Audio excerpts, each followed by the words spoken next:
आज के पंच की तीसरी खबर का रुख करते हैं। तीसरी खबर विधानसभा मध्य प्रदेश की है, जहां पर इन दिनों विधानसभा के शीतकालीन सत्र में कई मुद्दे उठाए जा रहे हैं और इन मुद्दों को लेकर के विपक्ष हंगामा भी करता हुआ नजर आ रहा है। आखिरी दिन प्रश्नकाल के दौरान कई अहम मुद्दे उठाए गए।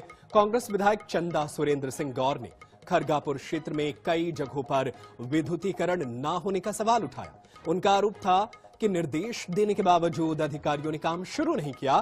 मंत्री तुलसी सिलावट ने जवाब देते हुए कहा कि विद्युतीकरण का कार्य जारी है और मंजरे टोले की प्रक्रिया सर्वे के आधार पर आगे बढ़ाई जा रही है। इसी दौरान भाजपा विधायक कालू सिंह ठाकुर ने नगर परिषद में भ्रष्टाचार का भी मुद्दा उठाया। उनका कहना था कि सफाई कर्मियों के नाम पर ज्यादा बिल लगाए जाते हैं, जिनसे जनता में रोष है। मंत्री कैलाश विजयवर्गीय ने जवाब दिया कि धामनोद बड़ा क्षेत्र है, वहां के लिए मास्टर प्लान तैयार किया जा रहा है और संबंधित सीएमओ को हटाया जाएगा। इसके अलावा बीजेपी विधायक भगवान दास सबनानी ने राजीव गांधी यूनिवर्सिटी में हुए भ्रष्टाचार और गलत जानकारी देकर नैक ग्रेड लेने का मुद्दा उठाया। मंत्री इंदर सिंह परमार ने बताया कि भ्रष्टाचार मामले में तत्कालीन कुलपति सहित अन्य आरोपियों पर एफआईआर दर्ज है। साथ ही कहा कि इस मामले की जांच के लिए समिति बनाई गई है। रिपोर्ट आने के बाद ही आगे की कार्रवाई होगी। सदन में कांग्रेस विधायक विक्रांत भूरिया ने सिंगरौली में जंगल कटाई का मुद्दा उठाया। उन्होंने आरोप लगाया कि आदिवासियों को कोयला खदानों के लिए बेघर किया जा रहा है और 6 लाख से अधिक पेड़ काटे गए। जवाब में मंत्री दिलीप अहिरवार ने बताया कि नियम के तहत पेड़ काटे गए और 98 करोड़ रुपए वृक्षारोपण के लिए प्रावधान किए गए हैं।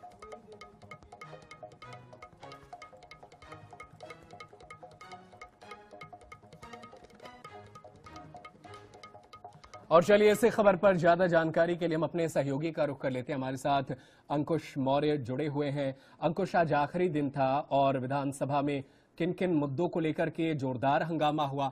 ये पेड़ कटाई का मुद्दा बेहद अहम है। अचानक से कैसे 6 लाख से अधिक पेड़ काट दिए गए और ये मामला जब विधानसभा में उठा है तो सरकार का क्या तर्क है? और देखिए, सिंगरौली में कोल ब्लॉक के लिए, कोयला खदान के लिए ये पेड़ों की कटाई चल रही है। सरकार ने माना भी है कि 5,98,000 पेड़ काटे जाने, 33,000 पेड़ अभी तक काटे जा चुके हैं और इसकी परमिशन केंद्र सरकार और राज्य सरकार दोनों से मिली हुई है और वहां पर कटाई चल रही है पेड़ों की। लेकिन कांग्रेस का यह आरोप था कि जिस क्षेत्र में कोयला खदान के लिए अंधाधुंध कटाई चल रही है वो क्षेत्र 5वीं अनुसूची में शामिल था। वहाँ पेसा एक्ट लागू था।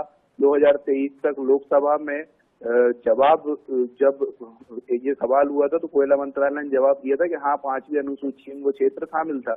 लेकिन फिर 2 साल में आखिर क्या हुआ कि वो 5वीं अनुसूची से हटा दिया गया, वहाँ पेसा एक्ट खत्म कर दिया गया और अब सरकार कह रही है कि सब कुछ नियमों से हो रहा है। तो विपक्ष वही सवाल उठा रहा है कि आखिर ये आप किसी एक कंपनी को फायदा पहुंचाने के लिए, उद्योगपति को फायदा पहुंचाने के लिए पर्यावरण को नुकसान क्यों पहुंचा रहे हैं? दूसरी सबसे बड़ी बात इसमें यह है कि आप 6 लाख पेड़ वहां से काट रहे हैं और लगा कहाँ रहे हैं? दूसरे जिलों में, सागर में, रायसेन में। पेड़ अगर सिंगरौली में कटेंगे तो पर्यावरण वहां का बिगड़ेगा, तो फिर उसको सागर और रायसेन में पेड़ लगा देने से या वृक्षारोपण कर देने से कैसे मैनेज हो पाएंगी चीजें?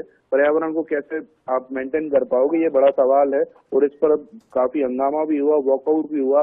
मंत्री ठीक से जवाब नहीं दे पाए, कांग्रेस का ये आरोप था और बाद में फिर जवाब मांगा गया तो तब तक दूसरा ध्यानाकर्षण का विषय शुरू हो गया था। इसलिए पूरी तरह जो है विधानसभा में असंतुष्ट नजर आया विपक्ष के, उसे जवाब ही नहीं मिला। वन मंत्री बता ही नहीं पाए कि आखिर ये नियमों की फेरबदल, हेराफेरी कैसे होगी।